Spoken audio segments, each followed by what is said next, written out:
এটা আল্লাহ তাআলা নিজেই বলেন, আমি যে কসমগুলো খেয়েছি, হাল ফি যালিকা কাসামুল লিযি হিজর, আমি যে কসম খেয়েছি আকল ওয়ালাদের জন্য, লিযি হিজরিন, আকল ওয়ালাদের জন্য, এই কসমগুলোর মধ্যে কি কোনো চিন্তা চেতনা নাই? রব বলেন আমি যে কসম খেয়েছি, এই কসমগুলোর মধ্যে কি লিযি হিজরিন, আকল ওয়ালাদের জন্য কোনো কি অনুভূতির কথা নেই? এখানে কি তো তাদের কোনো চিন্তা চেতনার কথা নাই? আমি রব কসম খেলাম, পাঁচটা কসম খেলাম, হাল ফি যালিকা কাসামুল লিযি হিজর, বিবেকওয়ালাদের কাছে এতে কি কোনো অনুভূতি নাই? আকল ওয়ালাদের কাছে এর মধ্যে কি কোনো পয়গাম নাই? আমি যে কসম খেলাম, কে বলে বলেন? আল্লাহ তাআলা বলেন আমি যে কসম খেলাম। যেমন বস তার কর্মচারীকে কসম খেয়ে কিছু বুঝিয়ে বলে, কি বলে? শোনো আমি কিন্তু কসম খেয়ে বলছি। কি বলে? আমি কিন্তু কি, যেমন ধরেন তুই যদি আর ওই দোকানে যাস, আল্লাহর কসম তোকে বের করে দিব। এরপরে কি বলে? শোন আমি কিন্তু কসম খেয়ে ফেলছি। বলে কি বলে না বলে? কি বলে বলেন তো? আমি কিন্তু কি, স্বামী তার স্ত্রীকে রাগ করে কিছু বলে ফেলছে, কসম, আল্লাহর কসম, এটা করলে এটা হবে। পরে কিন্তু বারবার মনে করায়, এই শোনো আমি কিন্তু কসম খেয়ে ফেলছি। কি বলে? আল্লাহ কসম খেয়ে এবার বলেন হাল ফি যালিকা কাসামুল লিযি হিজর, আকল ওয়ালাদের জন্য এর মধ্যে কি কসম নাই? আজীব না? আকল ওয়ালাদের জন্য এর মধ্যে কি কোনো কথা নাই? আমি যে তোমাকে কসম খেয়ে বলেছি, এর মধ্যে কি তোমার কোনো অনুভূতি নেই? এর মধ্যে কি তোমার কোনো চিন্তা চেতনা নাই? আমি কিন্তু কসম খেয়েছি। কি বলে বলেন? আমি কিন্তু কি খেয়েছি? আমি কিন্তু কসম খেয়েছি। আগের আয়াত থেকে বোঝা যায় ইন্না ইলাইনা ইয়াবাহুম সুম্মা ইন্না আলাইনা হিসাবাহুম, ওদেরকে আমার কাছে আসতেই হবে এবং আমার উপরে আমি ওদের হিসাব নিয়েই ছাড়বো। রব যেন এবার কসম খেয়ে বলেন এগুলো আমি ওই কথাটা আবার কসম খেয়ে বলছি, আমি ওই কথাগুলো আবার কি খেয়ে বলছি, কিন্তু বলবে বলছে আগে, বলে ফেলছি কি ইন্না আলাইনা হিসাবাহুম, আমার কাছে তোমাদেরকে আসতেই হবে আর আমি তোমাদের হিসাব নিয়েই ছাড়বো। এই কথাটাকে বোঝাবার জন্য আবার 5 কসম, আবার কি, আবার 5 কসম। এবার 5 কসম খেয়ে বলে আমি কিন্তু কসম খেয়ে বলছি, আমি কিন্তু কি, আমি কিন্তু কসম খেয়ে বলছি। তো কেউ কেউ বলেন এটা মাকসামালাই গেছে গা আগে, মাকসামালাই গেছে গা কি আগে। যেমন স্বাভাবিকভাবে আমরা আগে কোনো কথা বলে ফেলি, আগে কোনো কথা বলার পরে এরপরে মজবুতির জন্য দৃঢ়তার সাথে আবার কসম খেয়ে বোঝায়। যখন ইনকার হয়ে গেছে ইন্না আলাইনা ইয়াবাহুম ইন্না আলাইনা হিসাবাহুম, এটা যখন বলছে সুম্মা ইন্না আলাইনা হিসাবাহুম, আমি তোমাদের হিসাব নিয়েই ছাড়বো। তো এই কথাটাকে যখন ইনকার পাওয়া গেছে, পৃথিবী থেকে যখন কোটি কোটি মানুষের ইনকার পাওয়া গেছে, তো আল্লাহ তাআলা এবার এই কথাটার উপরে আবার কসম ছুড়ে দিয়েছে। এবার কসম ছুড়ে দিয়ে বলেন হাল ফি যালিকা কাসামুল লিযি হিজর, আকল ওয়ালাদের জন্য এর মধ্যে কিন্তু কসম রয়ে গেছে, এর মধ্যে কিন্তু ভাবনার বিষয় রয়ে গেছে। আকল ওয়ালাদের জন্য আমি কসম খেয়ে বলছি। কসম হলো 5টা। 1 নম্বর হলো ফজরের সময়ের কসম। বলেন ফজরের সময়ের কসম। ফজরের সময়ের কসম খেলেন কেন? 2 প্রয়োজনে আল্লাহ তাআলা 2 উদ্দেশ্যে ফজরের সময়ের কসম খেলেন। 1 নম্বরে ফজরের কসম খেয়ে রব বুঝাইতে চাইলেন তোমার জীবনে ফজর যেমন আসে আবার যায়, আবার আসে, আবার যায়, আবার আসে, আবার যায়, অচিরেই একদিন ফজর আসবে যেই ফজর তোমার জীবনের শেষ ফজর হবে। তো তুমি তো দেখতেছো তোমার দাদার জীবনের একদিন ফজর শেষ ফজর ছিল, তোমার দাদার বাবার জীবনের ফজর একদিন শেষ ফজর ছিল, তোমার বাবার জীবনের ফজর একদিন শেষ ফজর ছিল। অতএব ওয়াল ফজরে, অচিরেই তোমার ফজরও একদিন শেষ ফজর। তোমার সূর্য ওঠা একদিন কি হবে বলেন? তোমার সূর্য ওঠা একদিন শেষ ফজর হবে। ফজর মানে যদি ধরি সূর্য ওঠা, তো তোমার সূর্য ওঠা একদিন শেষ ফজর হবে। এবার ওই হাদিসে পাকের সাথে মিলিয়ে দিলে হযরত আব্দুল্লাহ ইবনে ওমর রাদিয়াল্লাহু তাআলা কে রাসূল বলেন, আব্দুল্লাহ ইদা আসবাহতা ফালা তানতাজিরিল মাসা ওয়া ইদা আমসাইতা ফালা তানতাজিরিস সাবাহ। আব্দুল্লাহ শুনো, যখন তুমি ফজর করবা, ফজরকে আর তোমার এই ফজরকে জীবনের শেষ ফজর মনে করো, আর সন্ধ্যার অপেক্ষা করবা না।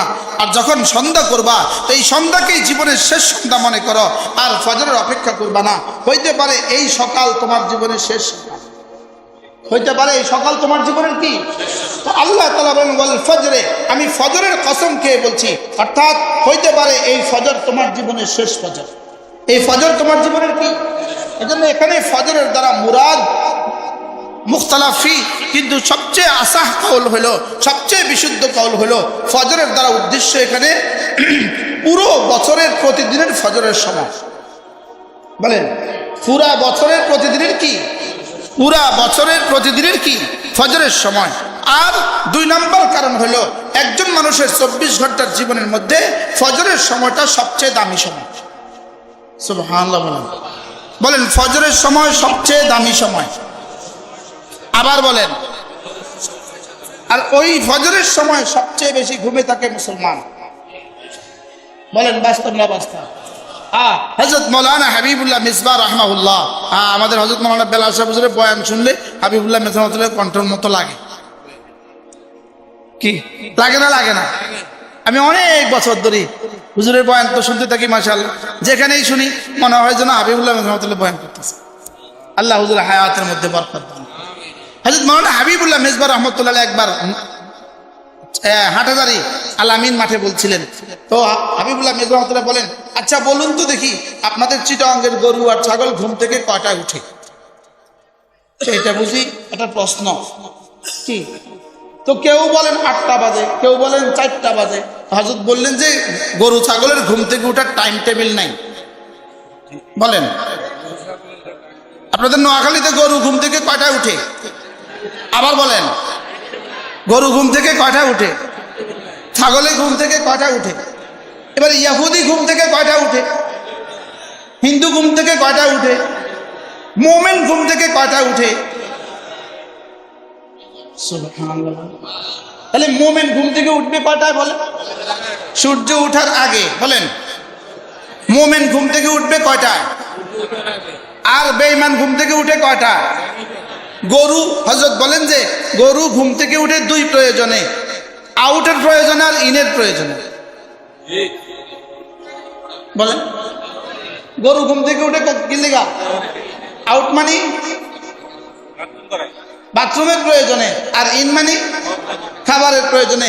সমস্ত জানোয়ার ঘুম থেকে উঠে 2 প্রয়োজনে, খাবারের প্রয়োজনে আর বাথরুমের প্রয়োজনে। ইহুদি ঘুম থেকে উঠে 2 প্রয়োজনে, খাবারের প্রয়োজনে বাথরুমের প্রয়োজনে। হিন্দু ঘুম থেকে উঠে 2 প্রয়োজনে, খাবারের প্রয়োজনে বাথরুমের প্রয়োজনে। মুমিন ঘুম থেকে উঠে নামাজের প্রয়োজনে। কি ভাই বলেন মুমিন ঘুম থেকে উঠে কেন? বলেন নামাজের প্রয়োজনে। তাহলে যারা নামাজ,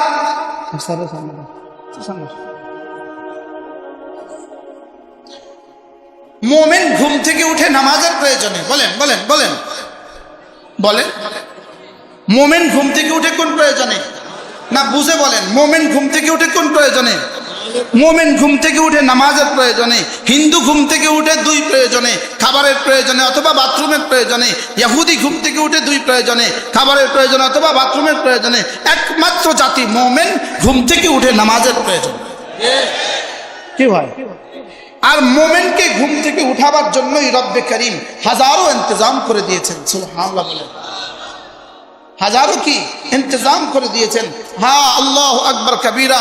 পাখিগুলোকে কিচির মিচিরে লাগিয়ে দেন কেন? রব শুধুই মুমিনকে জাগাবার জন্য। আমাদের এক বুজুর্গ ছিলেন হযরত আবু আলী শাহ হুজুর রাহমাতুল্লাহি আলাইহি, আহমদ আলী বলে শুধু নাম কি ছিল? আলী আহমদ। হযরত মাওলানা আলী আহমদ সাহেব রাহমাতুল্লাহি আলাইহি, যিনি বু আলী শাহ হুজুর রাহমাতুল্লাহি নামে পরিচিত ছিলেন, পটিয়া মাদ্রাসার মুহাদ্দিস ছিলেন, আমার সরাসরি শায়েখ ছিলেন হযরত বু আলী সাহেব রাহমাতুল্লাহি আলাইহি। আল্লাহু আকবার কবীরা। হুজুরের বিবি বললেন যে আমরা ভোর রাতে ওঠার জন্য একটা ঘড়ি নিয়ে আসবেন। বাজার থেকে একটা কি নিয়ে আসবেন? অ্যালার্ম ঘড়ি নিয়ে আসবেন। হুজুর বাজার থেকে একটা মুরগি নিয়ে গেছে, মোরগ, রাতা মোরগ নিয়ে গেছে। তো বলতেছে আপনি মোরগ আনছেন কি লিগা? ঘড়ি আনতে বলছে, আপনি মোরগ আনছেন। এটা ঘড়ির কাজ দিব। সুবহানাল্লাহ বলেন এটা ঘড়ির কি দিবে? কাজ দিবে। এই জন্য আল্লাহ রাসূল বলেন লা তাসুবুদ্দিক, তোমরা মোরগকে কি দিও না, গালি দিও না, কারণ মোরগ সকালবেলা মানুষকে নামাজের জন্য উঠায়। কি ভাই আমি আমার ঘরের ছাদে বাড়িওয়ালা মোরগ পালতো, প্রতিদিন নির্দিষ্ট টাইমে তাকে ডাক দিতে শুনছি, বছরের পর বছর নির্দিষ্ট টাইমে, সে ফজরের আগে নির্দিষ্ট টাইমে সে ডাক দেয়। তাকে কে বললো যে এখন ফজরের টাইম হয়েছে? রব্বে করিম বলেন এটা হলো কুদরতি নিজাম। বলেন এটা কি? বলেন এটা কুদরতি কি? এটা কুদরতি নিজাম। কুদরত এভাবে কি করেছে? হ্যাঁ, হযরত মাওলানা সৈয়দ কুতুব রাহমাহুল্লাহ তাআলা ফি জিলালিল কুরআনের মধ্যে আজীব কথা লিখছেন। হযরত বলেন যে ফজর যখন হয় তখন রব্বে করিম যেন আরশ আজিম থেকে জমিনের দিকে উঁকি মারে। আল্লাহ জমিনের দিকে কি মারে? উঁকি মারে। তো রব্বে করিমের মিন মিন কোরআনে ওই শব্দ হলো আল্লাহ তাআলার ওই চেহারায় আনোয়ারের নূরের তাজাল্লিতে পূর্বাকাশে তাজাল্লি হয়ে যায়। সুবহানাল্লাহ বলেন। পূর্বাকাশ কি? তাজাল্লি মিন জাবহাতে ওয়াজহিহি, আল্লাহ তাআলার নূরের চেহারায় আনোয়ারের নূরের তাজাল্লিতে তো পূর্বাকাশ আলোকিত হয়ে যায়। আর এবার যেন আল্লাহ তাআলা হিমেল হাওয়া বয়া দেন, আস্তে আস্তে বাতাস দিয়ে দেন, আস্তে আস্তে বাতাস দিয়ে দেন, গাছগুলোকে আস্তে আস্তে হেলতে বলেন, পাখিগুলোকে আস্তে আস্তে কিচির মিচির করতে বলেন, পুরো কায়নাতকে যেন রব বলেন আমার বন্ধুদেরকে আস্তে আস্তে জাগিয়ে দাও, আস্তে আস্তে কি দাও? আস্তে আস্তে জাগিয়ে দাও, ওদেরকে আস্তে আস্তে তুলে দাও, ওদেরকে আস্তে আস্তে কি করো? ওদেরকে আস্তে আস্তে তুলে দাও। এই জন্য নিজামে কায়নাত যেন বন্ধুকে বলে বন্ধু আর ঘুমায়ো না, উঠো উঠো উঠো। কি হয়? আর কি করো না বলেন। এই জন্য আচ্ছা ফজরের পরিবেশটা কেমন? এই জন্য কত কবি এটা নিয়ে কাব্য লেখে, কত গীতিকার এটা নিয়ে ছড়া লেখে, কত ছন্দকার এটা নিয়ে ছন্দ লেখে, কত সুরকার এটা নিয়ে সুর তোলে। কি ভাই তোলে কি তোলে না বলেন? বাকি মূলত এই নিজামে কায়নাত শুধুই বান্দাকে ঘুম থেকে উঠাবার জন্য। সুবহানাল্লাহ বলেন। এই জন্য ঘুম থেকে আজ থেকে উঠবেন কখন? কয়টা বাজে বলেন? সূর্য ওঠার আগে। বলেন, হাত তোলেন, বলেন ইনশাআল্লাহ। বলেন সূর্য ওঠার আগে ঘুম থেকে উঠবো তো ইনশাআল্লাহ। আল্লাহ আমার জাতিকে সূর্য ওঠার আগেই ঘুম থেকে উঠার তৌফিক দান করেন। আল্লাহ আমাকেও জীবনের শেষ নামাজ সূর্য ওঠার আগে ঘুম থেকে উঠার তৌফিক দান করেন। সূর্য ওঠার আগে ঘুম থেকে উঠা এটা কোনো আমার শব্দ চয়ন নয়, এটা স্বয়ং রব্বে করিমের শব্দ চয়ন। ফাসাব্বিহ বিহামদি রাব্বিক ক্বাবলা তুলুইশ শামসি ওয়া ক্বাবলা গুরুবিহা ওয়া মিন আনাইল লাইল ফাসাব্বিহ ওয়া আতরাফান নাহার লাআল্লাকা তারদা। রব্বে করিম বলেন তুমি সূর্য ওঠার আগেই তাসবিহ পড়ো, সূর্য ওঠার আগেও তাসবিহ পড়ো, সূর্য ডুবার আগেও তাসবিহ পড়ো, রাতের বেলায় অন্ধকারেও তাসবিহ পড়ো, আবার দিনের বেলায় মাঝে মাঝে তাসবিহ পড়ো। এখানে তাসমিয়াতুল কুল বিইসমিল জুজ, এখানে নামাজকে তাসবিহ দিয়ে তাবিল করা হয়েছে। এই আয়াতে কারিমা 5 নামাজ একসাথে বর্ণনা। সুবহানাল্লাহ। 5 নামাজ কি? তাহলে বলেন সূর্য ওঠার আগে কোন নামাজ? এবার সূর্য ডুবার আগে কোন নামাজ? আসর। আসর। এবার রাতের বেলায় মাঝে মাঝে কোন নামাজ? মাগরিব ইশা। মাগরিব। এবার দিনের বেলায় কোন নামাজ? যোহর। সুবহানাল্লাহ। তাহলে ঘুম থেকে সূর্য ওঠার আগে ঘুম থেকে উঠার কথা কে কাকে বলে দিয়েছেন বলেন? আরে আমাকে বলেন, আমাদেরকে নয়। আমাদেরকে বলে বলে শেষ করছি। আমাকে আমাকে কাকে বলেছেন বলেন? কে কাকে কখন ঘুম থেকে জাগতে বলেছেন? ও আপনারা তো সৃজনশীল পদ্ধতি। সৃজনশীল পদ্ধতিতে পরীক্ষা ব্যবস্থা এটা সৃজনের জন্য নয়, এটা ক্রিয়েটিভ মানসিকতার জন্য নয়, এটা জাতিকে ধ্বংসের মানসিকতা। কি হয়? জাতিকে কি মানে যেন আর পড়তে না হয়, যেন আর পড়তে না হয়, ও যেন আর পড়তে না হয়, পুরো গল্প যেন ওকে আর মুখস্থ করতে না হয়, পুরো এসে যেন ওকে আর মুখস্থ করতে না হয়, পুরো বই আর যেন ওকে মুখস্থ করতে না হয়। ও সৃজনশীল পদ্ধতি যেদিন থেকে শুরু হয়েছে সেদিন থেকে জাতির 12টা বাজা শুরু হয়ে গেছে। এই জন্য একটা সৃজনশীল পদ্ধতি বললাম আর কি। বলেন কে? বলেন কে? কে কাকে কখন ঘুম থেকে জাগতে বলেছেন?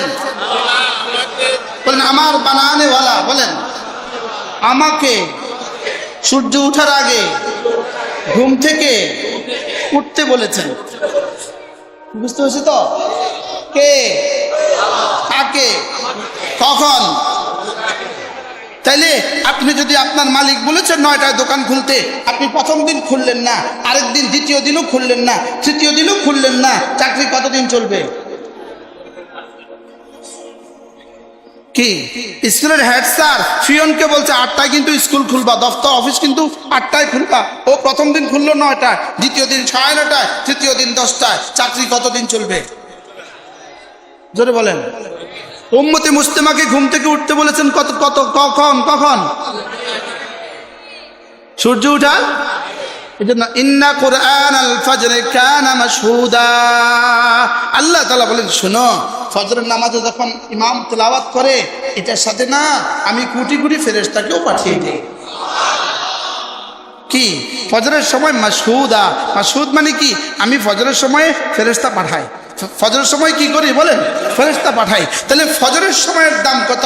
আল্লামা ইবনে কাইয়িম আল জাওজিয়্যা আলাইহিস রাহমাহ বলেন, আল্লাহ তাআলা বলেন ওয়ালা নাবলুওয়ান্নাকুম বিশাইইন মিনাল খাউফি ওয়াল জু।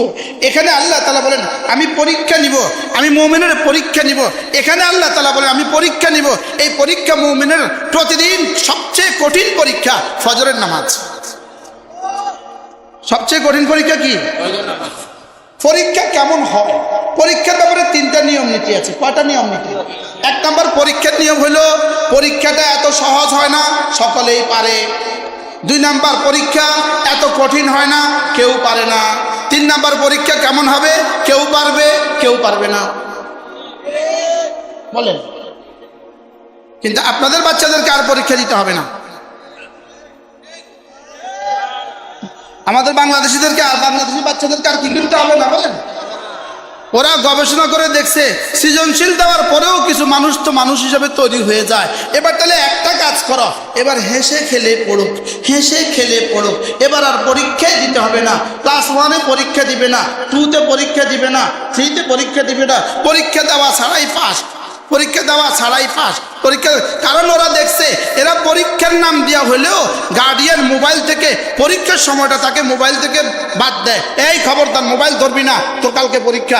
এই আমরা বিয়েতে যাব না, কালকে পরীক্ষা। এই কালকে অনুষ্ঠানে যাব না, কালকে পরীক্ষা। গ্রামে যাব না, কালকে পরীক্ষা। বলে কি বলে না?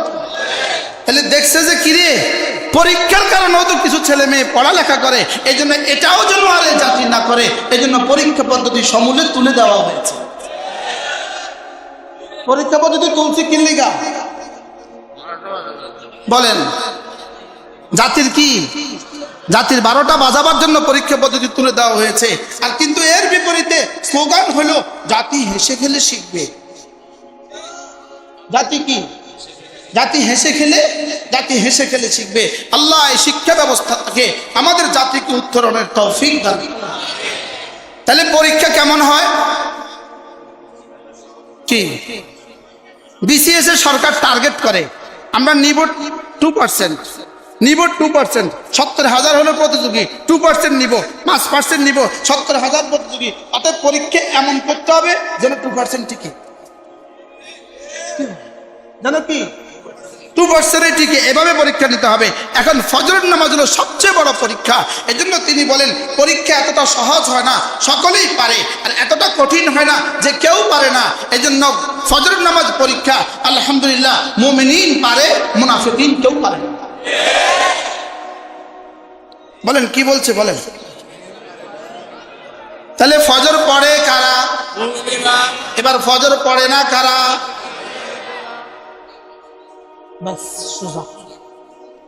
এখন কালকে নি কইবেন হুজুর আমগো ওয়াজ মুনাফিক কইছে, কালকে কয়ে দিব ওই যে কেরামুন কাতিবিন আছে, কালকে বলে দিবে মুনাফিক, হুজুর আমাদেরকে মুনাফিক বলছে। না, আমি আপনাদেরকে মুনাফিক বলি নাই। ফজর পড়ে না কারা? স্লোগান তোলেন, মুনাফিক যারা। ফজর পড়ে না কারা? ফজর ছাড়ে না কারা? ঠিক আছে না? ফজর ছাড়ে না কারা? আর পড়ে না কারা? এরকম দেশে তো এরকম মানুষ তো দেশে নাই, আছে না? নাই, আছে না? নাই। আল্লাহ উম্মতে মুসলিমাকে বুঝ দান করেন। এজন্য মেরে ভাইও ওয়াল ফজরে, ফজর এতটা গুরুত্বপূর্ণ। গুরুত্বপূর্ণ। রাসূল করিম সাল্লাল্লাহু তাআলা আলাইহি ওয়াসাল্লাম ইরশাদ করেন, রাকাতা সালাতিল ফজরে খায়রুম মিনাদ দুনিয়া ওয়া মা ফিহা। ফজরের নামাজের 2 রাকাত দুনিয়ার মধ্যে যা আছে তার চেয়েও দামি। বলেন ফজরের কয় রাকাত? দুনিয়ার মধ্যে যা আছে তার চেয়েও দামি। আচ্ছা, একদিন ফজরের নামাজ পড়লে যদি 1000 টাকা করে বকশিশ ঘোষণা দিত, কে কে আর ইটালি যেত? কেউ আর ইটালি যেত? যাইতো কেউ আর গ্রিসে যাইতো? কি লিগা? একদিন ফজর পড়লে 1000, একদিন ফজর পড়লে কত? 1000, একদিন ফজর পড়লে 1000। আচ্ছা, যদি 500 দিত, আচ্ছা যদি 100 দিত, আচ্ছা যদি 10 টাকা দিত, তাও পড়তো। তাও কি দেখেন না, ফজর থেকে আসর পর্যন্ত লাইন ধরে, রিলিফের জন্য ফজর থেকে আসর পর্যন্ত লাইন ধরে। আগের দিন থেকে লাইন শুরু করছে, আসর পর্যন্ত যাতে যাতে কয় শেষ। আসে না নাই বলে? তাহলে ফজরের নামাজের দাম কত? 2 রাকাত ফজরের দাম কত? মুখস্থ করেন, রাকাতা সালাতিল ফজরে খায়রুম মিনাদ দুনিয়া ওয়া মা ফিহা। ফজরের নামাজের 2 রাকাত দুনিয়ার মধ্যে যা আছে তার চেয়েও বেশি দামি। আজ থেকে পড়বো তো। এরপরে আল্লাহর নবী বলেন, মান সাল্লা সালাতাল ফজরে ফাহুয়া ফি জিম্মাতিল্লাহ। আল্লাহর নবী বলেন যে ফজরের নামাজ পড়লো আল্লাহ তাআলার জিম্মাদারিতে ঢুকে গেল। তাহলে স্লোগান দিতে হবে, ফজরের নামাজ পড়লো যে আল্লাহর জিম্মায় ঢুকলো সে। ফজরের নামাজ পড়লো যে আল্লাহর জিম্মায় ঢুকলো সে। ফজরের নামাজ পড়লো যে আল্লাহর জিম্মায় ঢুকলো সে। আমাদেরকে নিয়ে এত তামাশা করছে কেন? আমাদেরকে নিয়ে এত ছিনিমিনি খেলছে কেন? আমাদেরকে নিয়ে এত সর্বনাশ করছে কেন? একটাই কারণ, জাতি ফজর ছেড়ে দিয়েছে। জাতি কি? আবার বলেন, জাতি কি? জাতি ফজর ছেড়ে দিয়েছে। ও আমার জাতি, মান সাল্লা সালাতাল ফজর ফাহুয়া ফি জিম্মাতিল্লাহ। আল্লাহর জিম্মাতে ঢুকে গেল। যে ফজরের নামাজ পড়লো আল্লাহর জিম্মাতে ঢুকে গেল। ওসি সাহেবের জিম্মাদারিতে ঢুকে গেলে দারোগা তাকে আর খুঁজে পায় না। এসপির জিম্মায় ঢুকে গেলে ওসি তাকে আর খুঁজে পায় না। ডিআইজির জিম্মায় ঢুকে গেলে এসপির আর কোনো জিম্মাদারি থাকে না। আইজির জিম্মায় ঢুকে গেলে ডিআইজি তাকে খুঁজে পায় না। স্বরাষ্ট্রমন্ত্রীর জিম্মায় ঢুকে গেলে আইজি তারে খুঁজে পায় না। প্রধানমন্ত্রীর জিম্মায় ঢুকে গেলে স্বরাষ্ট্রমন্ত্রী তাকে কিছু করতে পারে না। প্রেসিডেন্টের জিম্মায় ঢুকে গেলে প্রধানমন্ত্রী তাকে কিছু করতে পারে না। আর শাহজিবে মালিকের জিম্মায় ঢুকে গেলে পৃথিবীর কেউ কিছু করতে পারবে না। কি হয়? মান সাল্লা সালাতাল ফজর ফাহুয়া ফি জিম্মাতিল্লাহ। ফজরের নামাজ যে পড়লো আল্লাহর জিম্মাতে ঢুকে গেল। আল্লাহর জিম্মাতে ঢুকে গেল তোমার রিজিকের জিম্মাদার আল্লাহ। আল্লাহর জিম্মাতে ঢুকে গেল তোমার সুস্থতার জিম্মাদার আল্লাহ। তোমার হায়াতের জিম্মাদার আল্লাহ। তোমার দুনিয়ার জিম্মাদার আল্লাহ। তোমার মওতের জিম্মাদার আল্লাহ। তোমার কবরের জিম্মাদার আল্লাহ। হাসরের জিম্মাদার আল্লাহ। ফুলসরাতে জিম্মাদার আল্লাহ। জান্নাতে জিম্মাদার শুধুই আল্লাহ। কি হয়? ওয়াল ফজরে, সুবহানাল্লাহ। ফজর কেমন উম্মতের জন্য? ফজর কেমন, কতটা দামি হলে রব্বে কারীম ফজরের কসম খাচ্ছেন? ওয়াল ফজরে বলেন, ওয়াল ফজরে, আমি ফজরের কসম খেয়ে বলছি, আমি দিনের প্রভাতের কসম খেয়ে বলছি, আমি দিনের শুরুভাগের কসম খেয়ে বলছি। এই শুরুভাগে তুমি যদি মুমিন হও, তুমি যদি শুরুভাগে নামাজ পড়ে রাস্তায় বের হও, ফেরেশতা তোমাকে ফতোয়া লিখে দিবে, তোমার বুকে 60 লিখে দিবে, একটা কাগজ লিখে দিবে, এটা মুমিন। এটা কি? এটা মুমিন। একদিন হযরত মাওলানা জামালউদ্দিন সন্দিফি শুধু ফজরের উপর ওয়াজ করছে। আমার মনে হয় 40টা হাদিস পড়ছে। আল্লাহ তার কবরকে জান্নাতের টুকরো বানায়। কি হ্যাঁ? ওয়াল ফজরে, আমি ফজরের কসম খেয়ে বলছি, উম্মতে মুসলিমা, ফজর তোমার জীবনের ফজর। ফজর মানে শুধু দিনের ফজর নয়, ফজর মানে খুলে দেওয়া, ফজর মানে প্রস্ফুটিত হয়ে যাওয়া, ফজর মানে বিকশিত করে দেওয়া।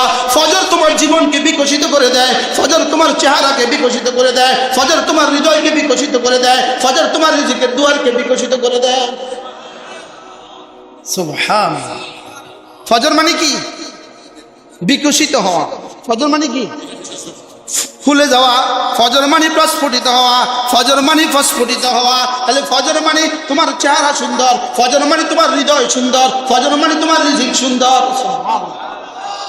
কি ভাই? আর ফজরের বিপরীত জুলমা, ফজরের বিপরীত জুলমা। ফজর নাই তো চেহারা অন্ধকার, ফজর নাই তো হৃদয় অন্ধকার, ফজর নাই তো দুনিয়া অন্ধকার, ফজর নাই তো কবর অন্ধকার, ফজর নাই তো হাসর অন্ধকার, ফজর নাই তো জাহান্নাম অন্ধকার। কি ভাই? ফজরের বিপরীত কি বলেন? অন্ধকার। বলেন ফজরের বিপরীত কি?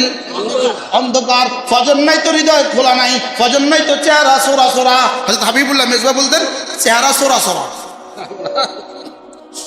কত কথা হুজুরের আমার এখানে বাজে। আলহামদুলিল্লাহ, ছোট্ট ছিলাম, আমার আব্বা আমার পুরা জীবনে কোনো কারোর ওয়াজ শুনতে দিতেন না।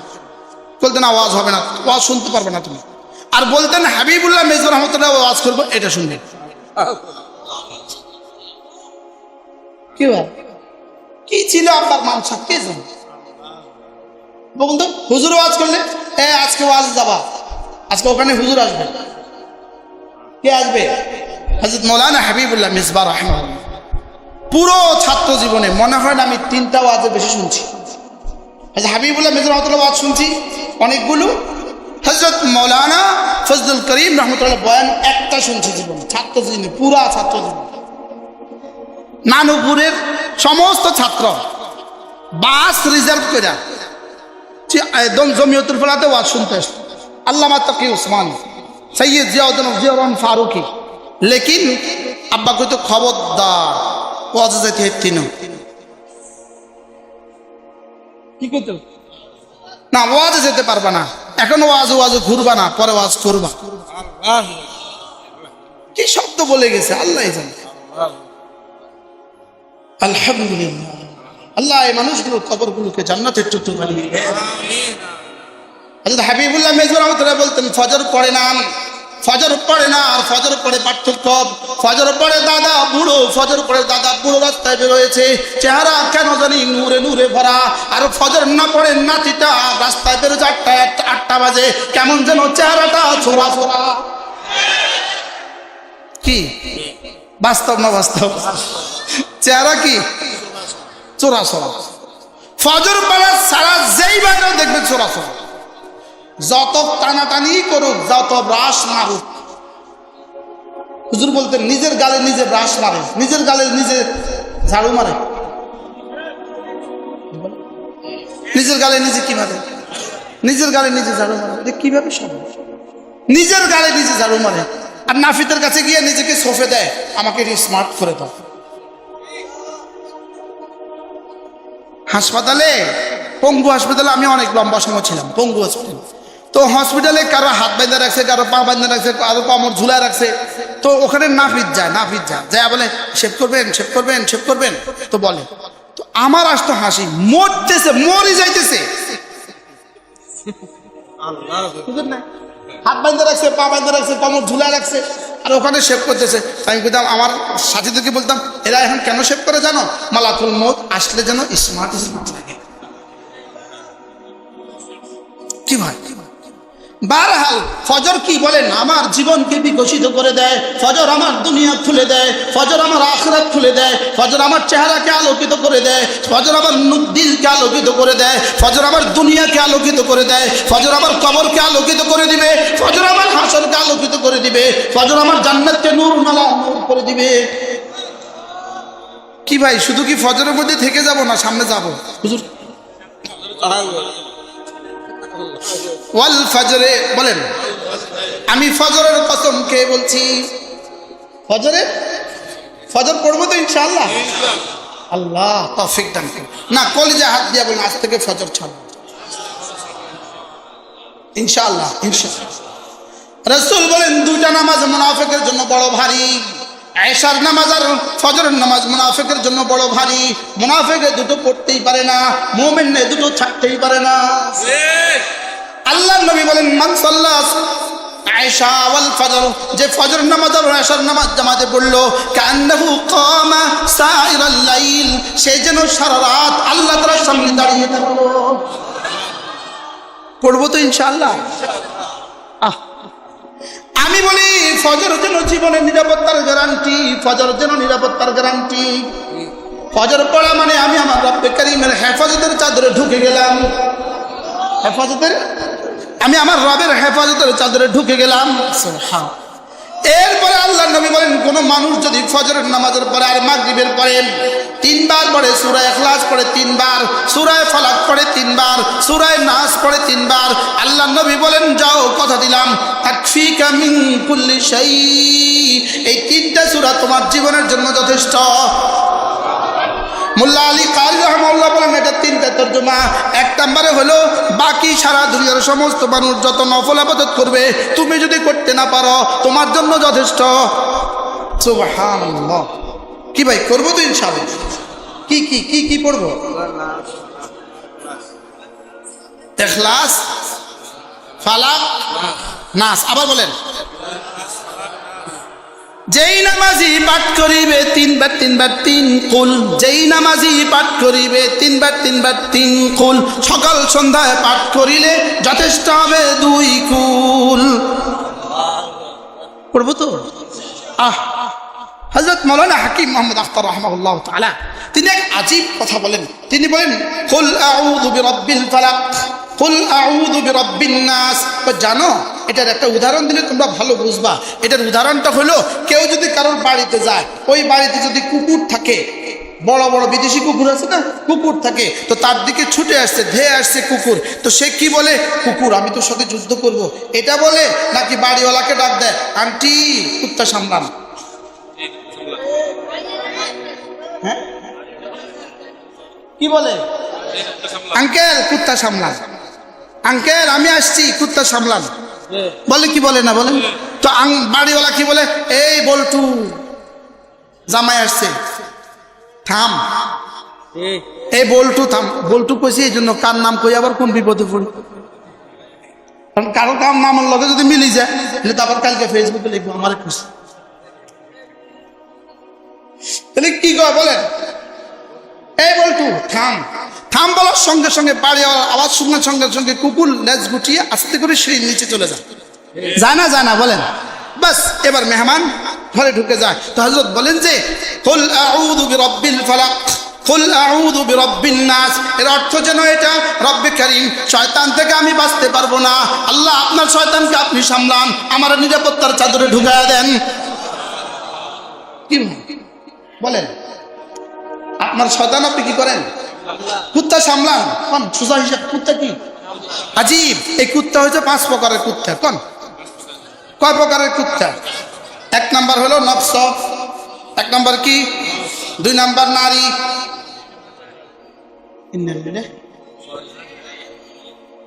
3 নাম্বার হলো শয়তান, 2 নাম্বার কি, 4 নাম্বার হলো হুব্বে জাহ, পদের লোভ, সেক্রেটারি, সভাপতি, এই হলো হুব্বে জাহ। 5 নাম্বার হলো হুব্বে মাল। কয়টা? এই 5টা প্রতিনিয়ত, এই 5টা আমাদের সাথে লাগা আছে। কয়টা? আর এই 2 সূরা পড়া মানে এই 5টা থেকে বাঁচার জন্য তুমি রব্বে কারীমের হেফাজতের চাদরে ঢুকে গেলে। কি ভাই? তাহলে এই 3টা সূরা সকাল সন্ধ্যা পড়বো তো ইনশাআল্লাহ। হযরতে আজীব মক্কা শরীফে আমি এক কিতাব পড়ছি, ইবনে রজব হাম্বলির এক কিতাব, মুআওয়াযাতান, সূরা ফালাক আর সূরা নাসের তাফসীর, সরাসরি আল্লামা ইবনে রজব হাম্বলি রাহমাতুল্লাহর কিতাব। এটার মধ্যে তিনি একটা আজীব কথা লিখছেন। তিনি বলেন যে সূরা ফালাক আর নাস একজন মানুষের জন্য কতটা জরুরি জানো? বলে তার নিঃশ্বাসের চেয়ে বেশি জরুরি। তার কি? আচ্ছা, যে ফজর পড়ে না, 8টা বাজে ঘুম থেকে উঠছে, এই লোকটার সূরা ইখলাস ফালাক নাস পড়া হয়? হ্যাঁ, জীবনেও হয় না। এই জন্যই আলহামদুলিল্লাহ করোনার সময় বাংলাদেশের নিয়মিত ফজরের মুসল্লি মারা গেছে খুব কম। সুবহানাল্লাহ বলেন। এই জন্য ইমাম সাহেব মারা গেছে খুব কম, ইমাম মারা গেছে খুব কি, মুয়াজ্জিন মারা গেছে খুব কি, মসজিদের খাদেম মারা গেছে কি খুব কম। বাস্তব না বাস্তব? কি লিগা? ফজর পড়ে আল্লাহর নিরাপত্তার চাদরে ঢুকে গেছে, এই জন্য করোনা ভাইগে গেছে। সুবহানাল্লাহ বলে। করোনার কাছে কিন্তু লিস্টি দিছে, লিস্টি কি দিছে, লিস্টি দিছে। আল্লাহ করোনার কাছে একটা লিস্টি দিয়ে দিছে। তো লিস্টি লইয়া করোনা গেছে গ্রামে, গ্রামে গিয়ে লিস্টি দেখে। তো লিস্টি দেখে দেখে যে এই লিস্টিওয়ালা মসজিদে, এই লিস্টিওয়ালা মসজিদে। তো করোনা করতে থাক, সুবহানাল্লাহ বল। পুরো গ্রামে খুঁজে দেখে যে কই, কোথাও খুঁজে পায় না।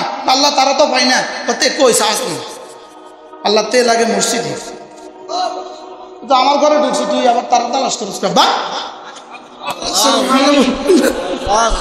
এই জন্য আলহামদুলিল্লাহ করোনা নয়, অন্য কোনো গজবেও নামাজিদেরকে পায় না। আলহামদুলিল্লাহ বলেন, আবার বলেন আলহামদুলিল্লাহ। এই জন্য পৃথিবীর জরিফে আশ্চর্য, জার্মানির জরিফ, পৃথিবীতে সবচেয়ে কম ক্যান্সারে আক্রান্ত হয় মুসলমান। সুবহানাল্লাহ বলেন। আর পৃথিবীতে সবচেয়ে পাগল কম হয় মুসলমান। বলেন পাগল কম হয় কি? 2 নম্বর, ক্যান্সারে আক্রান্ত কম হয় কি? পাগল কম হওয়ার অন্যতম প্রধান কারণ জার্মানি জরিপে পাগল কম হয় কেন? মুসলমান সেজদা দেয়, সেজদার সময় মুসলমানদের শরীরের যে হাইয়ত হয়, তার ব্রেনের যে হাইয়ত হয়, এটা পাগল রোধ করে। সুবহানাল্লাহ বলেন। আর 2 নম্বর, মুসলমান সবচেয়ে বেশি ক্যান্সারে কম আক্রান্ত হয় শুধু রোজার কারণে। কিসের কারণে বলেন? রোজার কারণে ক্যান্সারে কম আক্রান্ত হয়। সুবহানাল্লাহ বলেন। আমাদের ফজর, আমাদের দুনিয়া, আমাদের আখিরাত। আরো মজার খবর আছে। আচ্ছা, রাত 10টা বাজে ঘুমাইলো, 11, 12, 1, 2, 3, 4, 5, 6 ঘন্টা হয়ে গেল। একজন মানুষের কিডনি কতক্ষণ বরদাস্ত করতে পারে? এজন্য মুসলমান কিডনি আক্রান্ত কম হচ্ছে। আচ্ছা, যে রাত 10টা বাজে ঘুমাইলো, দিনের 10টা বাজে উঠলো, তার কিডনি প্রেশার হইলো কত ঘন্টা? 12 ঘন্টা। কি ভাই? আর এর বিপরীতে আমার বুঝেই ধরে না, যারা নামাজ পড়ে না, এদের জীবনের রিফ্রেশমেন্ট কি দিয়ে হয় আমার এটাও বুঝতে পারে না। এই জন্য এরা মোজা খুললে দুর্গন্ধের ধারে যাওয়া যায় না। বাস্তব না বাস্তব? এত দুর্গন্ধ কেন মোজার মধ্যে? হ্যাঁ, আচ্ছা, করোনার সময় করোনা টেস্ট করছেন না আপনারা? কোন কোন জায়গা টেস্ট করছেন বলেন না? নাকে? আচ্ছা, আমরা গোসলে কয় ফরজ? একজনের গোসল ফরজ। গোসলে কয় ফরজ? কি কি? গড়গড়ার সাথে কুলি করা, নাকে পানি দেওয়া, সমস্ত শরীর ভালোভাবে ধৌত করা। একটা হিন্দুরে জিজ্ঞাসা, এরে গোসলের তুই গোসলের কয় ফরজ? ওর গোসল আসেনি, ফরজ থাকতো। কোন বিজাতির গোসল ফরজ হয় না। আর কথা কন। আর কোন বিজাতির অজু ভাঙে না। পৃথিবীর কোন বেঈমানের কি ভাঙে না বলেন? অজু ভাঙে না। বেঈমানের অজু ভাঙে না, গোসলও কি হয় না, গোসলও ফরজ হয় না। তো আমরা যারা গোসল করি, আমরা গড়গড়ার সাথে কুলি করি, আমরা নাকে পানি দেই, আমরা সমস্ত শরীর ধৌত করি। এই জন্য রব্বে কারীম এটাকে ফরজ এজন্য করে দিয়েছেন, করোনা এখানে বাসা বাঁধতে পারে। কি ভাই? আচ্ছা, দুনো হাতের কবজি সহ 3 বার ধোয়া। আবার বলেন, দুনো হাতের কবজি সহ 3 বার ধোয়া সুন্নাত। বলেন। তো করোনা আক্রান্ত হওয়ার পরে বাংলাদেশের সবচেয়ে বেশি বড় স্লোগান কি ছিল?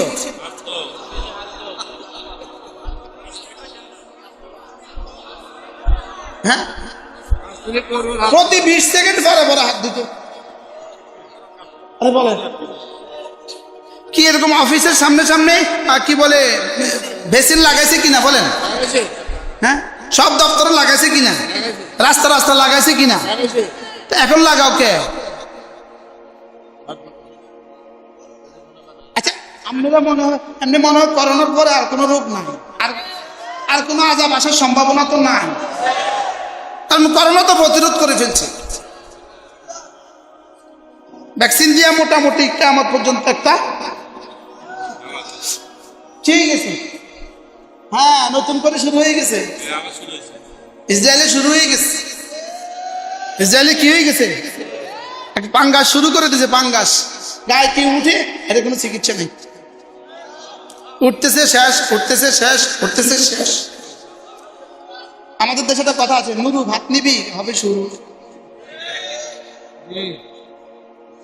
ওয়াল ফজরে, ফজরের কসম। বলেন কিসের কসম? তাহলে ফজরে যে উঠে সে 3 সূরা পড়ে, পড়ে না পড়ে না? আচ্ছা ফজরে উঠবে না? হ্যাঁ ফজরে উঠে না, সুবহানাল্লাহ 33 বার পড়ে। আজ থেকে উঠবো তো ইনশাআল্লাহ, আল্লাহ তৌফিক দান করেন। যদিও আমার সময় শেষ হওয়ার পথে, আর আমি পুরা সূরা নিয়ত করছি 2 দিনে এই সূরাটা শেষ করব, লেকিন শুধুই ফজরের উপরে যদি উম্মতে মুসলিমা উঠে যায় তো তাফসীর না করলেও হবে। পড়বো তো ইনশাআল্লাহ ফজর, ইনশাআল্লাহ নিয়ত পাক্কা, সবার নিয়ত ইনশাআল্লাহ। আল্লাহ তৌফিক দান করেন। বাহ বাহ, ফজরের সময় রব যেন আরশ আজিমের বাতায়ন খুলে দেয়, সুবহানাল্লাহ। আর একটু আগে উঠবেন, একটু আগে, একটু আগে আজীব একটা বিখ্যাত কিতাব আছে হেদায়েতুল কোরআন, হযরত মাওলানা মুফতি সাঈদ আহমদ পালনপুরি রহমতুল্লাহ জীবনের শ্রেষ্ঠ লেখা 30 পারা কোরআনে কারীমের তরজমা তিনি লিখছেন, তাফসীর তিনি লিখছেন, হেদায়েতুল কোরআন। কি নাম? হযরত মাওলানা মুফতি সাঈদ আহমদ পালনপুরি রহমতুল্লাহ, আমার সরাসরি উস্তাদ। আমি যার কাছে তিরমিজি আউয়াল পড়ছি, আল্লাহ হুজুরের কবরকে জান্নাতের টুকরো বানিয়ে দেন। হুজুর এই অল ফজরের তাফসীরের মধ্যে ফজরের কথা আছে সামনে, আজীব না হুজুর? ওয়াল ফজরে, আমি ফজরের কসম খেয়ে বলছি, ওয়ালায়ালিন আশরিন, এবং 10 রাতের কসম খেয়ে বলছি।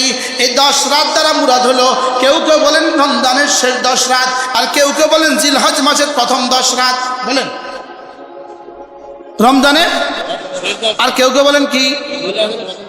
যদি দুটোটাই বলেন, আমি যদি দুটোটাই ধরি, রমজানের শেষ 10 রাত, অথবা যদি ধরি রমজানের জিলহজের প্রথম 10 রাত, অথবা দুটোই ধরি রমজানের শেষ 10 রাত এবং জিলহজের কি, তাহলে রমজানের শেষ 10 রাত, এই 10 রাত হলো বছরের মধ্যে সেরা রাত।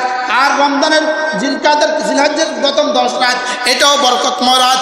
আল্লাহ নবী বলেন, জিলহজ মাসের প্রথম 10 রাতে, প্রথম 10 রাতের প্রতি রাতে ইবাদত করলে প্রতি রাতে লাইলাতুল কদরের সওয়াব, আর প্রতিদিন রোজা 1 বছরের সওয়াব। প্রতিদিন রোজা কি 1 বছরের সওয়াব। তাহলে রমজানের 10 রাত যেমন দামি, আর জিলহজের কি 10 রাতও কি দামি। লেকিন দুশমন আমাদেরকে রমজানের শেষ দশকেও ইবাদত করতে দেয় না, জিলহজের প্রথম 10 দিনও ইবাদত করতে দেয় না। বাস্তব না বাস্তব? রমজানের প্রথম দশকেও শেষ দশকেও আমাদেরকে বেচা কিনায় ব্যস্ত করে দেয়, আর জিলহজের প্রথম দশকেও বেচা কিনায় ব্যস্ত করে দেয়। বাস্তব না বাস্তব? কি পরিমাণ ব্যস্ত করে?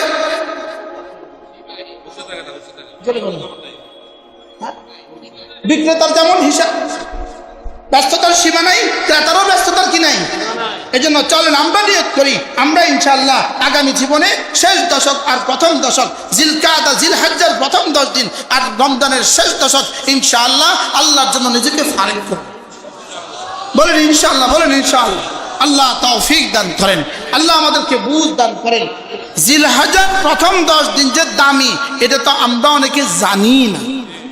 এটা আমরা অনেকে কি এটা আরব বিশ্বে জানে, আরবরা জানে। এই জন্য আরবরা 9 দিন রোজা রাখে। আরবরা 9 দিন কি করে? কেউ যদি আরাফার দিন রোজা রাখে, আরাফার দিন রোজা রাখে, আল্লাহ রাসূল বলেন বুখারী ও মুসলিম, আরাফার দিন কেউ যদি রোজা রাখে, আল্লাহ তাআলা তাকে 2 বছরের ইবাদতের নেকি দিয়ে দিবেন। 2 বছরের ইবাদত, 2 বছরের গুনাহ মাফ। 2 বছরের কি মাফ? আগের 1 বছরের গুনাহ মাফ, পরের 1 বছরের গুনাহ মাফ। আচ্ছা আজীব, যদি 2 বছরের গুনাহ মাফ হয় তো আর তার আছে কি?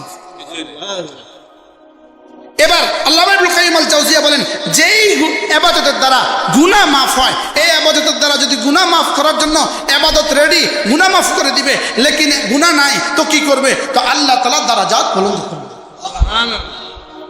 তাহলে আমরা জিলহজের কি প্রথম ইহতিমাম করবো তো ইনশাআল্লাহ। হ্যাঁ, গরু কিনতে কিনতে নামাজ পড়ে না এরকম মুসলমানও তো আছে,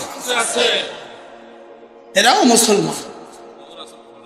রমজানের শেষ দশকে তারাবি পড়ে না এরকম ব্যবসায়ী এদেশে নাই। হ্যাঁ আছে না নাই? বলেন, রমজানের শেষ দশকে তারাবি পড়ে না এরকম মুসলমানের দেশে আছে না নাই?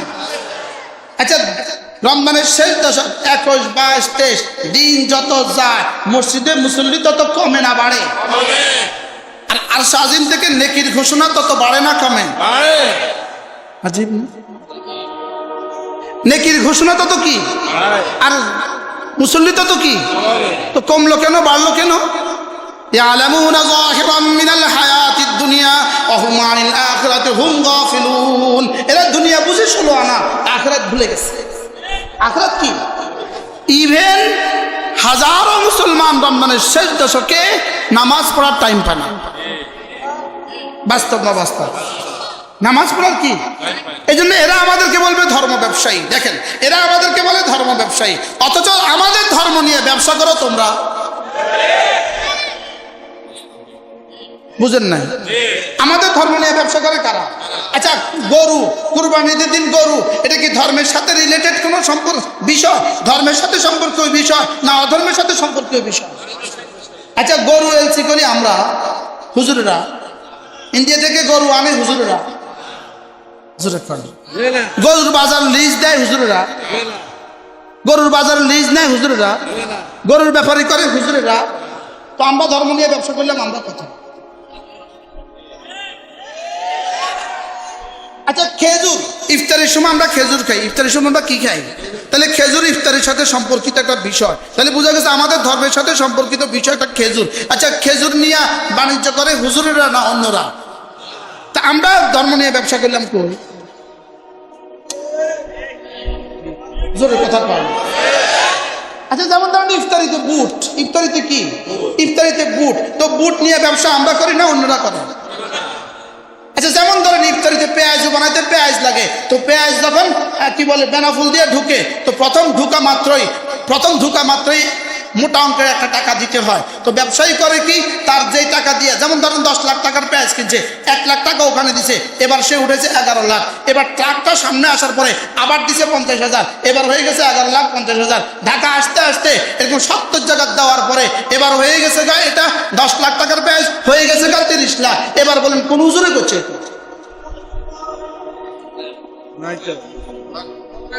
জোরে কর না। তো ধর্মের নামে ব্যবসা করে কে? তো ওরা উদুর পিন্ডি বুধুর গাড়ে ওরা করলো, আমাদের গাড়ে চাপাইলো কেন? কি এই জন্য আমার তো দিল বলে আমাদের হাতে ছেড়ে দাও, 2-4 মাসের জন্য আমাদের হাতে অবজার্ভ অন টেস্ট আমাদের হাতে ছেড়ে দাও। আল্লাহর কসম, দুর্নীতি জিরোর কোটায় যাবে, জিরোর কোটা ছেড়ে দাও আমাদের হাতে। আমরা দেখাবো জাতিকে দুর্নীতি কাকে বলে, কি কথা। আমরা দেখাবো জাতিকে আলু কত দিয়ে খেতে হবে। আমরা দেখাবো জাতিকে আমাদের টাকা ডলারকে কেমনে ক্রস করে। কেন আমাদের টাকা কেন 80 টাকার ডলার কেন 140 টাকা হয়ে গেল? সৌদি আরবের রিয়াল 10 টাকা রিয়াল কেন 40 রিয়াল হয়ে গেল? আমাদের কাছে কয়দিনের জন্য ছেড়ে দাও, দেখবা রিয়ালের জায়গা, ডলারের জায়গা, টাকার জায়গা। কি ভাই, অল্প কদিনের জন্য ছেড়ে দাও আমাদের কাছে। বলে ধরেন কয়দিন চালান, কয়দিন কি করেন?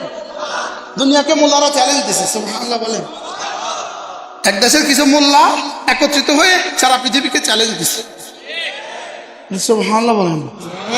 তো মোল্লাদের হাতে মাঝে মাঝে একটু দিয়ে অন টেস্ট আসবে। বলেন ইনশাআল্লাহ, ইনশাআল্লাহ আপনারাও ফিরে আসবেন। আপনারাও ক্লান্ত শান্ত হয়ে ফিরে আসবেন যে আর পাচ্ছি না, আলু আর কিনতে পারতেছি না, পেঁয়াজ আর কিনতে পারতেছি না, হুজুর এবার আপনারা নেন চাই। কি আমি বলে আজকে দুর্নীতি বন্ধ করো, আজকে দুর্নীতি বন্ধ করো, আজকে দুর্নীতি বন্ধ করো, কালকে থেকে পেঁয়াজ 10 টাকা খাবে। আজকে দুর্নীতি বন্ধ করো, কালকে থেকে আলু 10 টাকা খাবে। আজকে দুর্নীতি বন্ধ করো, কালকে গরুর গোশত 10 টাকা খাবে।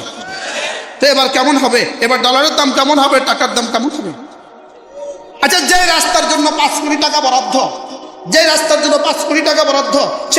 যদি 5 কোটি টাকার কাজ হয়, এই রাস্তা যদি 20 বছরের জন্য গ্যারান্টি হয়ে যায়, এবার বলেন জাতির কত কোটি টাকা বেঁচে গেল? তাহলে আমাদের কাছে কি দুর্নীতি থেকে বাঁচার উপায় আর উপকরণ আমাদের কাছে ফর্মুলা আছে না নাই? বলেন কি ফর্মুলা আছে না নাই? ইনশাআল্লাহ ফর্মুলা আমাদের কাছে আছে। আমাদের কাছে কি? আমাদের কাছে ফর্মুলা আছে। কিভাবে যেই মুদ্রা একটা চা খেতে আফগানি মুদ্রা 10,000 আফগানি মুদ্রা লাগতো। 10,000 আফগানি মুদ্রা, 10,000 আফগানি টাকা দিলে একটা চা খাওয়া যেত না। সেই আফগানি মুদ্রা ডলারের উপরে উঠলো কিভাবে? শুধুই না, ওরা কি এরকম আসমান থেকে স্বর্ণ পেয়ে গেছে? বিষয়টা এরকম না, বিষয়টা দুর্নীতিকে চিরতরে দমন করে দিছে, টাকার দাম বেড়ে গেছে। এই জন্য আমাদেরকে বলে আমরা কি জানি? আমরা ধর্ম ব্যবসায়ী, আমরা দেশ ও জাতিকে ভালোবাসি। আমাদের কারোর কি নেই? বিদেশে বাড়ি নেই। বলেন কি বলছি? বলেন আমাদের কারোর কি নেই? আমাদের কারোর বিদেশে বাড়ি নেই। বাংলাদেশে একজন মুহতামিমের বিদেশে বাড়ি নেই। বাংলাদেশে একজন খতিবের বিদেশে বাড়ি নেই। বাংলাদেশে একজন ইমামের বিদেশে বাড়ি নেই। এদেশে অন্যদের বিদেশে বাড়ি নাই। আমার বাংলাদেশি মানুষ বিদেশে গিয়ে বাড়ি বানাবে কেন? কি বাংলাদেশি মানুষ বিদেশে গিয়ে বাড়ি বানাবে কেন? কোন আমেরিকান নাগরিক বাংলাদেশে এসে বাড়ি বানাইছে? ও এসে বানালো না, আমারটা যাবে কেন? আমরা এই পৃথিবীতে এক জাতি, যাদের দুই জায়গার কোনো জায়গা নাই, দুই জায়গা তার খালি নাই। জেলখানা আর কোনো খালি নাই, আর হাসপাতাল কোনো খালি নেই। বলেন বাস্তব কোন জায়গায় খালি নেই? কোন জেলখানা আর হাসপাতালে কি নেই? সুইজারল্যান্ড এক দেশ, জেলখানা কোনো মানুষ নাই। ইটালি এক দেশ, হাসপাতালে কোনো মানুষ নেই। আমরা এক দেশ, জেলখানায় 600 ধরে আছে 60,000, আর হাসপাতালে 200 ধরে আছে 22,000। আছে না নাই? বলেন কেন? জাতি ফজর পড়ো, জাতি কি পড়ো? জাতি ফজর পড়ো, জাতি ফজর পড়ো। আল্লাহর কসম 100% ফজর নিশ্চিত করো, দেশ জান্নাতের টুকরো হবে। দেশ জান্নাতের টুকরো হবে। আল্লাহ ওই দিন আমাদেরকে দিয়ে দাও। আমিন। কি হয়? যেদিন ইয়ামানের সানা থেকে মদিনায় তৈয়বা এক রমণী হেঁটে আসছে, হযরত ওমর জিজ্ঞেস করলেন, বোন বলো কাইফা ওয়াজাদতা? বোন বলো তো তুমি রাস্তার মানুষগুলোকে কেমন পেয়েছো? বোন জবাবে বললেন, বড়দেরকে বাবার মতো পেয়েছি, আর যুবকদেরকে ভাইয়ের মতো পেয়েছি। আল্লাহ, এটা ছিল ইসলাম। সুবহানাল্লাহ বলেন, এটা ছিল কি? ওই ইসলাম কেমন ইসলাম ছিল? যে ইসলামে ফজর আর জুমা সমান ছিল। বলেন কি বলছি? ফজর আর জুমা কি ছিল? আমাদের ফজর আর জুমা কেমন? কত বেশ কম। ওয়াল ফজরে, ফজরের কসম খেয়ে বলছি। তাহলে কি ফজরের গুরুত্বের কথা কি কিছুটা বুঝে আসছে? আলহামদুলিল্লাহ।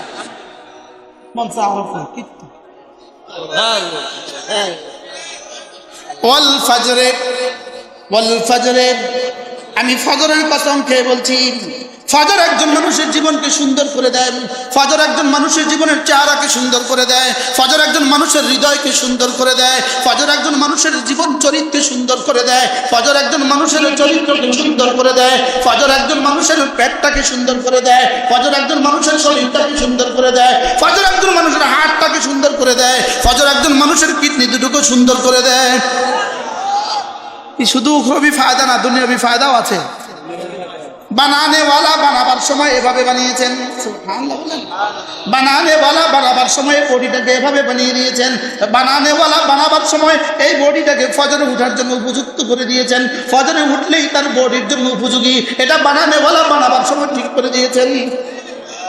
কি আজীব বিষয় হলো, আল্লাহু আকবার কাবীরা, পৃথিবীতে একমাত্র মানুষ, এক জাতি, যারা দাঁড়াতেও পারে, ঝুঁকতেও পারে, উপরও হইতে পারে, বসতে পারে। পৃথিবীর কোনো মাখলুক দাঁড়াতে পারলে বসতে পারে না, বসতে পারলে উপর হইতে পারে না, উপর হইলে আর সেজদা দিতে পারে না। লেকিন মাখলুক মানুষকে আল্লাহ তাআলা কেন এত সুন্দর করে বানালেন? দাঁড়াতেও পারে সে, উপরও হইতে পারে সে, ঝুঁকতেও পারে সে, বসতেও পারে সে। কেন এতটা সুন্দর করে বানিয়ে দিলেন? রব্বুল আলামিন যেন বলেন, সারা পৃথিবীর সমস্ত মাখলুকাত আমার ইবাদত করে। কেউ কেউ দাঁড়িয়ে দাঁড়িয়ে ইবাদত করে, তুমিও দাঁড়িয়ে দাঁড়িয়ে কতক্ষণ আবাদত করবা, কেউ কেউ ঝুঁকে ঝুঁকে আবাদত করে, তুমিও কতক্ষণ ঝুঁকে ঝুঁকে আবাদত করবা। কেউ কেউ বুড়ো হয়ে হয়ে আবাদত করে, তুমিও বুড়ো হয়ে হয়ে আবাদত করবা। কেউ কেউ বসে বসে আবাদত করে, তুমিও বসে বসে আবাদত করবা। এজন্য আমি তোমাকে জামিউল খালায়েক বানিয়েছি, সমস্ত মাখলুকাতের সমন্বয় আমি তোমাকে বানিয়েছি। এজন্য নামাজ দিয়েছি সমস্ত ইবাদতের সমন্বয়। তাহলে ফজর আমার সুস্থতার জন্য, ফজর আমার হার্টের সুস্থতার জন্য, ফজর আমার কিডনির সুস্থতার জন্য, ফজর আমার স্টমাকের সুস্থতার জন্য, ফজর আমার ব্রেনের সুস্থতার জন্য। সুবহানাল্লাহ। কি হয়? হ্যাঁ, ডাক্তার যদি বলে ফজরে আধা ঘন্টা হাঁটতে হবে, তখন তুমি কিন্তু হাঁটো। ওই জানোয়ার, তখনও অনেক জানোয়ার আছে হাঁটে কিন্তু নামাজ পড়ে না। বাস্তব না বাস্তব? তখনও এরকম মানুষ আছে না নাই? অথচ ডাক্তার তোমাকে হাঁটতে বলেছে, এটা ডাক্তার যেখান থেকে ফর্মুলা গ্রহণ করেছে, এটা কিন্তু ফজর থেকে ফর্মুলা গ্রহণ করেছে। সুবহানাল্লাহ বলেন। তুমি হাঁটাকে ধরছ, ডাক্তার বলেছে, লেকিন ফজর ধরো নাই, যেহেতু ডাক্তার বলেনি, রব বলেছেন। কাল্লা বাল তুকাদ্দিবুনা বিদ্দীন।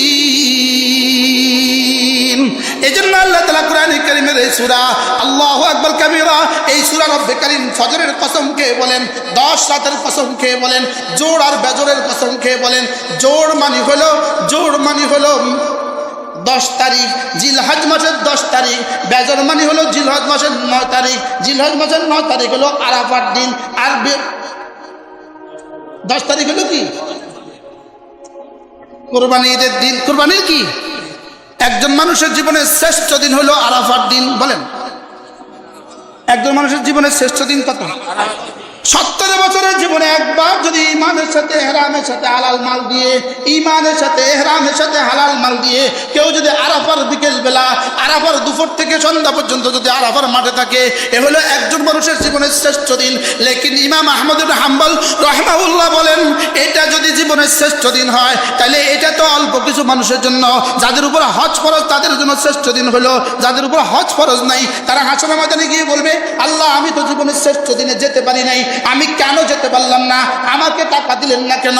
আল্লাহ তাআলা যেন বলেন, ধরো ধরো ধরো, তুমি যদি আরাফার মাঠে যেতে না পারো, আমি তোমার জীবনের প্রত্যেকটা দিনকে শ্রেষ্ঠ দিন বানিয়ে দিব, যদি তুমি শুধুই 3টা কাজ করো। আজকের এই দিনে যদি তুমি পুরুষ হয়ে জামাতের সাথে নামাজ পড়ো, আর মহিলা হয়ে যদি আউয়াল ওয়াক্তে নামাজ পড়ো, আর 2 নাম্বার হলো জিকিরের সাথে থাকো, 3 নাম্বার হলো ফেরেশতা যদি তোমার কোনো গুনাহ না লেখে, এই দিন তোমার জীবনের আরাফার চেয়েও শ্রেষ্ঠ দিন। সুবহানাল্লাহ। কোন দিন আরাফার চেয়ে শ্রেষ্ঠ দিন? বলেন। যেই দিন জামাতের সাথে নামাজ হয়ে গেল। বলেন, আবার বলেন, জামাতের সাথে নামাজ হয়ে গেল, ফেরেশতা, বাম কাঁধের ফেরেশতা কোনো গুনাহ লিখলো না। সুবহানাল্লাহ। ওয়ালাম ইয়াকতুব শাইয়া, বাম দিকে ফেরেশতা কলম ধরে আছে। হায়, কোন নবীর জীবনের কোনদিন বাম দিকে ফেরেশতা কলম ধরে নাই। কোন নবীর জীবনের কোনদিন বাম দিকে ফেরেশতা কলম ধরে নাই। ধরার সুযোগ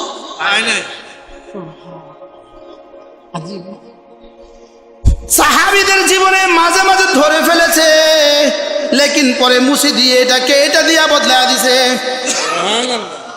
ধরছে মাঝে মাঝে কি, লেকিন পরে মুছে দিয়া নেকি দিয়া বদলা দিছে। এই জন্য আজীব বিষয়, আজীব। ডান দিকে ফেরেশতাকে রব বলে দিয়েছেন, নিয়ত করা মাত্রই লিখে ফেলবা। নিয়ত করা মাত্রই লিখে ফেলবা। বাম দিকে ফেরেশতাকে বলে দিয়েছেন, খবরদার নিয়ত করলে লিখবি না। গুনার নিয়ত করলে কি? গুনার নিয়ত লেখে না। বলেন, গুনার নিয়ত কি? আর ডান দিকের ফেরেশতা খায়রুম মিন আমালিহি, নিয়ত করলে আমলের চেয়েও ভালোটা লাগে। নিয়ত করেন আজ থেকে নামাজ ছাড়বেন, হৃদয়ের গহীন থেকে ফজর ছাড়বো না। আরো মজার বিষয় হলো যে ফজরের নামাজ পড়ে ফেললো, রব তার জিম্মাদার হয়ে গেল, তার আর কোনো নামাজ ছুটতেই পারে না। তার আর তাহলে একজন মুমিনের জীবনের শ্রেষ্ঠ দিন কোনটা? বলে, শ্রেষ্ঠ দিন কোনটা? বুঝে না। হ্যাঁ, আরাফাত দিত, যে আরাফা যেতে পারলো না, হ্যাঁ যার 5 ওয়াক্ত নামাজ কি হয়ে গেল? 2 নাম্বার। 3 নাম্বার জিকিরের সাথে গেল, সুবহানাল্লাহ বলো। 3 নাম্বার কি কইতাম আমি কোন দিকে যাইতাম? হযরত আব্দুল্লাহ ইবনে আব্বাস রাদিয়াল্লাহু তাআলা বলেন, যেই মুসলমান চোখে গুনাহ করে না, যেই মুসলমান কানে গুনাহ করে না, যেই মুসলমান হাতে গুনাহ করে না, যেই মুসলমান পায়ে গুনাহ করে না, যেই মুসলমান লজ্জাস্থানে গুনাহ করে না, এই মুসলমান হাশরের ময়দানে উঠবে যিকরান কাসীরা ওয়ালা হয়ে। সুবহানাল্লাহ। এই মুসলমান কি ওয়ালা হয়ে উঠবে? আচ্ছা, যিকরান কাসীরা ওয়ালা হয়ে যদি উঠে তো কেমন হবে? হযরত মাওলানা হাবিবুল্লাহ মিজবাহ রাহিমাহুল্লাহ তার জবান থেকে আমি একবার শুনছি, তাতাজাফা জুনুবুহুম আনিল মাদাজি ইয়াদউনা রাব্বাহুম খাউফান ওয়া তামা। হযরত হাবিবুল্লাহ মিজবাহ রাহিমাহুল্লাহ বলেন, মুমিন কারা জানো? বেহেশতি মানুষগুলো যখন তাদের কোরট বদলায়, কোরট বদলাবার সময় যখন বলে আল্লাহ, সুবহানাল্লাহু আকবার, কোরট বদলার সময় কি বলে? আল্লাহ কয় এরা বেহেশতি মানুষ। تتجافى جنوبهم عن المضاجع يدعون ربهم خوفا وطمعا। এরা হচ্চকিত হয়ে মাঝে মাঝে বিছানা ছেড়ে দেয়, হচ্চকিত হয়ে মাঝে মাঝে বিছানা ছেড়ে দেয়। স্বামী বিদেশে হচ্চকিত হয়ে মাঝে মাঝে স্ত্রীর ভালোবাসায় বিছানা ছেড়ে দেয়। স্বামী বিদেশে, স্ত্রী মাঝে মাঝে হচ্চকিত হয়ে মাঝে মাঝে বিছানা ছেড়ে দেয়। তিনি বলেন, রব্বে কারিমের কিছু প্রিয় মানুষ আছে, এরাও মাঝে মাঝে হচ্চকিত হয়ে রব্বে কারিমের ভালোবাসায় বিছানা ছেড়ে দেয়। বাহ, এরা ফজরের আজানের আগে বিছানা ছেড়ে দেয়। এরা ফজরের আজানের আগে কি হুজুর মন চায় এদেরকে শোনায় দিন, পড়বো ফজরের নামাজ ইনশাআল্লাহ। মন চায় কলেজে গিয়ে বলি, দোস্ত ফজর পড়ে না এমন মুসলমানকে সাহায্য জীবনে কখনো আসবে না। ফজর পড়ে না এমন মুসলমান জীবনে কখনো রব্বে কারীমের পক্ষ থেকে সাহায্য পাওয়ার কোনো সম্ভাবনা নাই, কোনো কি নাই, কোনো সম্ভাবনা নাই। ফজর পড়ে না জীবনে সুখী হওয়ার কোনো সম্ভাবনা নাই। ফজর পড়ে না জীবনে শান্তি পাওয়ার কোনো সম্ভাবনা নাই। ফজর পড়ে না তোমার ছেলে মেয়ে তোমার কথা শোনার কোনো সম্ভাবনা নাই। ফজর পড়ে না তোমার দুনিয়া সুন্দর হবে, তোমার আখিরাত সুন্দর হবে, হইতেই পারে না। পড়বো ফজর ইনশাআল্লাহ। ওয়াল ফজরে ওয়া লায়ালিন আশরে, তাহলে কয় রাত? কোন কোন 10 রাত? রমজানের শেষ 10 রাত। আর কোন 10 রাত?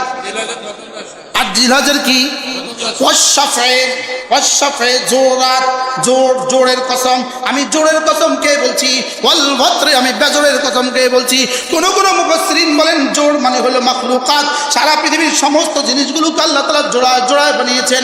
নারী বানিয়েছেন তো পুরুষ বানিয়েছেন, গাভী বানিয়েছেন তো ষাঁড় বানিয়েছেন, সুখ বানিয়েছেন তো দুঃখ বানিয়েছেন, রাত বানিয়েছেন তো দিন বানিয়েছেন, নারী বানিয়েছেন তো পুরুষ বানিয়েছেন, পুরুষ বানিয়েছেন তো নারী বানিয়েছেন।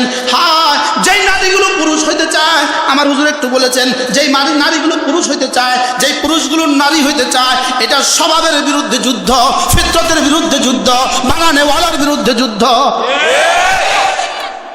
বানানেওয়ালার বিরুদ্ধে কি? হযরত মাওলানা হাবিবুল্লাহ মিজবাহ রাহিমাহুল্লাহ কি করতেন হুজুর? খালি তিনি বলেন যে আজীব বিষয়, আমাদের দেশের টেম্পুর হেল্পার, এখন টেম্পু ছিল, টেম্পু কি ছিল বলে? হুজুর বলতে টেম্পুর হেল্পার খুব বুঝে, এটা লেডিস, বুঝেন না? টেম্পুর হেল্পার খুব বুঝে, এটা লেডিস। টেম্পু যখন চলে গুলিস্তান থেকে চকবাজার, যখন লেডিস নামে তো টেম্পুর মধ্যে 2 থাপড় দেয় উস্তাদ, আর যখন পুরুষ নামে 1 থাপড় দেয়, 1 থাপড়, 1 থাপড়ে বুঝে লর্ড নামবে, পুরুষ নামবে। আর 2 থাপড়ে কি বুঝে? আচ্ছা 2 থাপড় কিনলে দিছে, কিনলে থাপড় 2টা কিনলে গা লেডিস, লেডিস নামে কি হয়েছে? ওস্তাদ ব্রেকটা কষাই করেন, ওস্তাদ ব্রেকটা কি করেন? একটু টাইট করে ব্রেক করেন ওস্তাদ, লেডিস নামবে, দুর্বল প্রজাতি।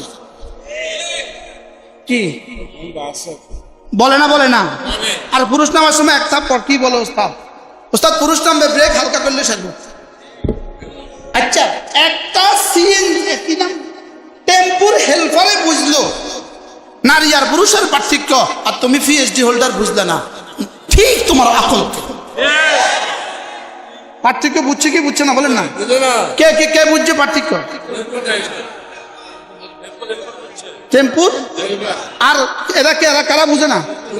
এরা বুঝে শুনে, এরা হলো জ্ঞান পাপী।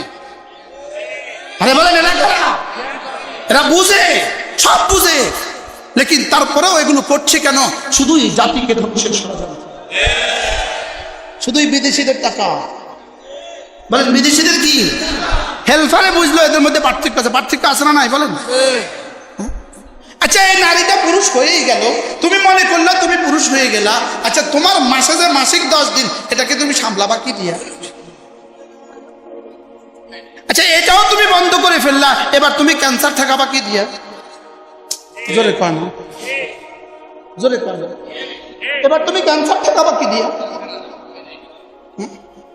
তো মানবতা বিরোধী, এগুলো কি মানবতা বিরোধী? শুধু ইসলাম বিরোধী নয়, এগুলো মানব সভ্যতা বিরোধী। এগুলো কি বলেন? আচ্ছা দেখবেন, দেখবেন যখন মেয়েদের প্রেগন্যান্সি 3 মাস 4 মাস 5 মাস ডাক্তারের কাছে গেছে, ডাক্তার সিল বানায় রাখছে, আগে সিল প্রেসক্রিপশনের নিচে দিয়ে লিখে দিছে, সিল মারি দিছে, হিল পরবেন না। হিল মানে উঁচু জুতা, উঁচু জুতা পরবেন না, সিল মারি দিছে।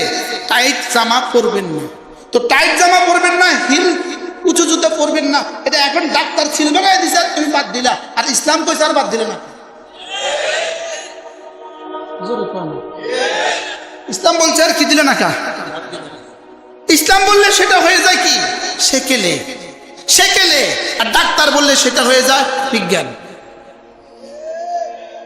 বাস্তব বা বাস্তব। আল্লাহ উম্মতে মুসলিমাকে বুঝ দান করেন। কি লেগে কইলাম কথা? বুঝ নাই কিল্লে। والفجر وليال عشر والشفع والوتر। والشفع এক তরজমা জোড়, والوتر মানে এক তরজমা কি বেজোড়। আল্লাহ তাআলা পৃথিবীর সবগুলোকে জোড়া জোড়া বানিয়েছেন। রব বলেন সারা পৃথিবীর সবগুলোকে আমি জোড়া জোড়া বানিয়েছি, যুগল যুগল বানিয়েছি, শুধু আমি রয়ে গেছি একা। সুবহানাল্লাহ বলেন। সারা পৃথিবীতে যত সিফাত আছে, যত গুণ আছে, সবগুলো জোড়া জোড়া। যেমন ধরেন একজনের ইলম আছে, তা আবার জাহালত আছে, একজনের অসুখ আছে, তা আবার সুখ আছে, একজনের আকল আছে, তা আবার বেবুজি আছে। এরকম সব জিনিস আল্লাহ তাআলা, একজনের কুওয়াত আছে, এর বিপরীতে দৌড় আছে, একজনের ইজ্জ আছে, এর বিপরীতে জিল্লত আছে। লেকিন রব্বুল আলামিন একমাত্র জাত, যার কোনো জোড়া জোড়া সিফাত নাই। তার ইজ্জ আছে তো জিল্লত নাই, তার কালাম আছে সাম নাই, তার সামা আছে বধিরতা নাই। সুবহানাল্লাহ। যেই কোনো গুণ আপনি কল্পনা করবেন এটার বিপরীতটা আল্লাহর মধ্যে নাই। সুবহানাল্লাহ। ওয়াশফাই ওয়াল ওয়াতরে, আমি জোড়গুলোর কসম খেয়ে বলছি, ওয়াল ওয়াতরে আমি বেজোড়ের কসম খেয়ে বলছি, ওয়াল্লাইলি ইযা ইয়াসরি রাতের কসম খেয়ে বলছি, রাত যখন ধীরে ধীরে ধীরে ধীরে চলে যায়। ওয়াল্লাইলি ইযা ইয়াসরি রাত যখন ধীরে ধীরে চলে যায়, ধীরে ধীরে কি কেন এই 5টা বস্তুর কসম করেন? আল্লাহু আকবার কাবীরা। রব্বুল আলামিন বলেন এই 5 বস্তু যেমন তোমার সামনে জীবনের সব সময় তুমি দেখো, তুমি প্রতিদিনের ফজর বেলা দেখো, তুমি প্রতি বছরের 10 রাত দেখো, তুমি প্রতি বছরের 10 দিন দেখো, তুমি বেজোড়ও দেখো জোড়ও দেখো, তুমি প্রতিটা রাত্রিও দেখো। এটা যেমন তোমার চোখে দেখা বাস্তব, কবর আর হাসর আর মিজান আর ফুলসরাত তোমার চোখে না দেখা এটাও বাস্তব। কি হয়? বাস্তবগুলো বলে বলে আমাকে অবাস্তবতার ইয়াকিন জ্বালাচ্ছেন। সুবহানাল্লাহ বলেন। বাস্তব বলে বলে আমাকে অবাস্তবগুলো কি, যেগুলো আমি দেখি না সেগুলোর কি শাহেদ বলে বলে, যেগুলো গায়েব এগুলোর উপরে ইয়াকিন দিচ্ছেন। সুবহানাল্লাহ। এবার রব্বুল আলামিন বলেন হাল ফি যালিকা কাসামুল লিযী হিজর, হাল ফি যালিকা কাসামুল লিযী হিজর। আমি যে 5টা কথা বলেছি এটা কি বিবেকবানদের বিবেককে একটু নাড়া দেয় না? এটা কি নাড়া দেয় না? তোমার ফজর যেমন প্রতিদিন ঘুরে ঘুরে ঘুরে ঘুরে ফজর আসে, প্রতি বছর ঘুরে ঘুরে 10 রাত আসে, আবার ঘুরে ঘুরে 10 রাত আসে, চোখে দেখা যেমন সবগুলো জোড়ার বেজর, সবগুলো জোড়ার বেজর। এটা যেমন তুমি দেখো, কেউ কেউ বলেন জোর মানে হলো, জোর মানে হলো ফজরের নামাজ হলো জোর, জোহরের নামাজ হলো জোর, আসরের নামাজ হলো জোর, এশার নামাজ হলো জোর, মাগরিবের নামাজ বেজর। মাগরিবের নামাজ কি? আগেই তো বলছিলাম না, কসমের মধ্যে উলঝে গেলে মাকসামালায় থেকে যাবে। আল্লাহ তাআলা বলেন হাল ফি যালিকা কাসামুল লিযী হিজর, ওয়ালাদের জন্য এর মধ্যে রয়ে গেছে বড় বড় চিন্তার বিষয়। এবার রব্বে কারীম বলেন আলাম তারা কাইফা ফাআলা রাব্বুকা বিআদ ইরম যাতিল ইমাদ التي لم يخلق مثلها في البلاد وثمود الذين جابوا الصخر بالواد وفرعون ذي الأوتاد الذين طغوا في البلاد فأكثروا فيها الفساد فصب عليهم ربك سوط عذاب رب العالمين বলেন আপনার কাছে কি কওমে আদের খবর আসেনি? আপনার কাছে কি কওমে আদের খবর আসেনি? আপনার কাছে কি এরা গোত্রের খবর আসেনি? এরা কেমন ছিল? এরা পৃথিবীতে এদের চেয়ে শক্তিধর কাউকে আমি বানাই নাই, এরা ছিল এক একটা খুঁটির মতো, এক একটা স্তম্ভের মতো। এরা পাহাড়ের ভিতরে ওয়াসামুদা, আর সামুদ জাতির কথা কি আপনার কাছে আসে নাই? আল্লাযীনা জাবুস সাখরা বিল ওয়াদ, যারা পাহাড়ের ভিতরে কেটে ঘর বানাতো। আমার দু চোখে আমি এই কাটাঘর দেখছি, কাটাঘর আমি দু চোখে দেখছি, আলহামদুলিল্লাহ বলেন। হযরত শুআয়ব আলাইহিস সালামের ওই ঘর আমি দেখছি, যেই ঘরে মূসা আলাইহিস সালাম ছিলেন। পাহাড়ের নিচে, পাহাড় কত উঁচু পাহাড়, এদের ভিতরে কাটলেন কিভাবে? কেটে ঘর বানিয়েছেন আর কুটিও বানিয়েছেন। আল্লাহ তাআলা বলেন হাবিব আপনি কি আদ গোত্রের কথা জানেন না? আপনি কি এরাম গোত্রের কথা জানেন না? আপনি কি সামুদ গোত্রের কথা জানেন না? এদেরকে আমি পৃথিবীতে এত শক্তি দিয়েছিলাম, এদের থেকে শক্তিধর কোনো মাখলুক আমি বানাই নাই, এদের থেকে কোনো শক্তিশালী কোনো জাতি আমি বানাই নাই। আপনি কি জানেন না ফেরাউনের কথা? কি আপনি জানেন না? ফেরাউন ছিল তিলকওয়ালা, ফেরাউন ছিল জলি ফেরাউন ছিল ফেরেকওয়ালা। ফেরাউন যার উপরে নারাজ হয়ে যেত, ফেরাউন তাকে ধরে নিয়ে আসতো, ধরে নিয়ে চিৎ করে শোয়ায় দিত, চারটা পাথরের মধ্যে চারটা হাত পা গুলো পেরেক দিয়ে ঠুকে দিত, এরপরে রোদ্রের মধ্যে ফেলে দিত, এরপরে তাকে হত্যা করতো। আল্লাহ তাআলা বলেন এরা পৃথিবীতে কি পরিমাণ অশান্তি আর কি পরিমাণ নৈরাজ্য সৃষ্টি করে রেখেছিল। এই তিন দলের কথা আল্লাহ তাআলা বলেন, কওমে আদের কথা, কওমে সামুদের কথা আর ফেরাউনের কথা। আল্লাহ তাআলা বলেন এদের অত্যাচারে অতিষ্ঠ হয়ে শেষ তক আমি রব্বে কারীম ফাসাব্বা আলাইহিম রাব্বুকা সাওতা আযাব, আমি এদের উপরে আযাবের চাবুক কষায়া লাগায়া দিছি। কি লাগায়া দিছি? আযাবের চাবুক লাগায়া দিছি। নিশ্চিন্ন করে দিয়েছি পৃথিবী থেকে আদ জাতিকে, নিশ্চিন্ন করে দিয়েছি এরাম গোত্রকে, নিশ্চিন্ন করে দিয়েছি সামুদ জাতিকে, নিশ্চিন্ন করে দিয়েছি আমি ফিরআউনকে, নিশ্চিন্ন করে দিয়েছি। রব্বুল আলামিন বলেন এরা ভেবেছে এরা জীবনে কখনো ধ্বংস হবে না, এরা ভেবেছে এদের কোনো রব নাই, এরা ভেবেছে আসমানে কোনো ক্ষমতা নাই, এরা ভেবেছে সমস্ত ক্ষমতা তাদের, এরা ভেবেছে ধন সম্পদের ঐশ্বর্যে এরা পাগল হয়ে গেছে, ধন সম্পদের ঐশ্বর্যে পাগল হয়ে গেছে, এরা সৈন্য সামন্তে পাগল হয়ে গেছে। রব্বে কারীম বলেন এরা যখন বিশৃঙ্খলার সীমা ছাড়িয়ে দিয়েছে, আমিও ব্যাত লাগাবার সীমা ছাড়াই দিলাম। কি হয় সবগুলো তর্জমা করতে গেলে আমার দেরি হবে। ফাসাব্বা আলাইহিম রাব্বুকা সাওতা আযাব, সারা পৃথিবীর দিয়েছে যেই গাদ্দারি করেছে রব্বে কারীম তার উপরে আযাবের চাবুক কষে মেরে দিয়েছে। সাব্বা মানে ঢেলে দেওয়া, আন্না সাবাবনাল মা সাব্বা মানে ঢেলে দেওয়া, আযাবের চাবুক ঢেলে দিয়েছি। স্বাভাবিকভাবে চাবুক ঢেলে দেয় না, স্বাভাবিকভাবে চাবুক মারে, চাবুকের বেলায় জরাবা সাব্বা বলে না। লেকিন আল্লাহ তাআলা বলেন আযাবের চাবুক আমি এদেরকে ঢেলে দিয়েছি। ঢেলে দেওয়া কেন বলেছেন? ঢেলে দেওয়া এমন ঢেলে দেওয়া, তরল পদার্থ যদি কারোর মাথায় ঢেলে দেয় সারা গায়ে আক্রান্ত হয়ে যায়। আল্লাহ তাআলা বলেন আমি আযাবকে এভাবে মেরে দিয়েছি, এদের শুরু থেকে শেষ পর্যন্ত এই জাতির একজনকে আর আমি ছেড়ে দেই নাই। কি ভাই ওই আল্লাহ এখনো আছে না নাই? এই জন্য আল্লাহ তাআলা কসম খেয়ে বলেন আমি 5টা জিনিসের কসম খেয়ে বলছি, আমি ফজরের কসম খেয়ে বলি, আমি ওয়াল্লাহি রামের 10 রাতের কসম খেয়ে বলি। এরপরে কি সাহায্য করা? আমি জোরের কসম খেয়ে বলি, আমি বেজরের কসম খেয়ে বলি, আমি রাত্রির কসম খেয়ে বলি, ইন্না রাব্বাকা লাবিল মিরসাদ। সারা দুনিয়ার সমস্ত নাফরমানদের মোকাবেলায় আমি এদের দিকে ওত পেতে তাকিয়ে আছি। সারা দুনিয়ার সমস্ত মুমিনদের মোকাবেলায় মুমিনদের জন্য আমি ওত পেতে তাকিয়ে আছি। মুমিনরা তোমাদেরকে পুরস্কার দেওয়ার জন্য আমি ওত পেতে দেখি তোমরা কি করো, আর বেঈমান আর জালেমদেরকে শাস্তি দেওয়ার জন্য আমি ওত পেতে দেখি ওরা কি করে। ইন্না রাব্বাকা লাবিল মিরসাদ, বলেন ইন্না রাব্বাকা লাবিল মিরসাদ। ইন্না রাব্বাকা লাবিল মিরসাদ, এটা কি মানসুখ হয়ে গেছে নাকি? এই আয়াত কি রহিত হয়ে গেছে না এখনো আছে? তাহলে এখনো এই মুহূর্তেও কি ইন্না রাব্বাকা লাবিল মিরসাদ?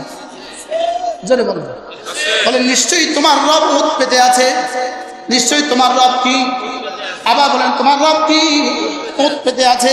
তোমার রব ধরার অপেক্ষায় আছে। আল্লাহ আকবার। বেঈমানকে শাস্তি দেওয়ার অপেক্ষা আছে, জালেমকে শাস্তি দেওয়ার অপেক্ষা আছে, খুনিকে শাস্তি দেওয়ার অপেক্ষা আছে, আর ইহুদিদেরকে পৃথিবী থেকে নিশ্চিহ্ন করে দেওয়ার অপেক্ষা আছে। ইহুদিদেরকে পৃথিবী থেকে কি ইনশাআল্লাহ অচিরেই পৃথিবীতে একদিন আসবে, অচিরেই পৃথিবীতে একদিন আসবে। এমন কোনো ঘর হবে না যে কাঁচা পাকা ঘর হবে না, যেই ঘরে দিন পুষবে না। সারা পৃথিবীতে একজন বেঈমানও থাকবে না, অচিরেই আসবে। বলেন না ইনশাআল্লাহ। ইন্না রাব্বাকা লাবিল মিরসাদ, পড়েন ইন্না রাব্বাকা লাবিল মিরসাদ। মুমিনকে পুরস্কার দেওয়ার জন্য আমি অপেক্ষা আছি, বেঈমানকে সাজা দেওয়ার জন্য আমি অপেক্ষা আছি, নামাজিকে পুরস্কার দেওয়ার জন্য আমি অপেক্ষা আছি, বেনামাজিকে শাস্তি দেওয়ার জন্য আমি অপেক্ষা আছি। ইন্না রাব্বাকা লাবিল মিরসাদ। আল্লাহ, এই আয়াতে কারিমা কেউ কেউ বলেন ওই 5 কসমের মাকসাম আলাইহি। আল্লাহ কসম খেয়ে বলেন আমি অপেক্ষা আছি। আমি কি আছি? তাহলে কার কার জন্য অপেক্ষা আছে? জোরে বলেন। হ্যাঁ, এই জন্য এই কথা আমি বারবার বলছি আপনাদেরকে, রব ছাড় দেন, ছেড়ে দেন না। বলেন বলেন বলেন। আর কার বেলায়?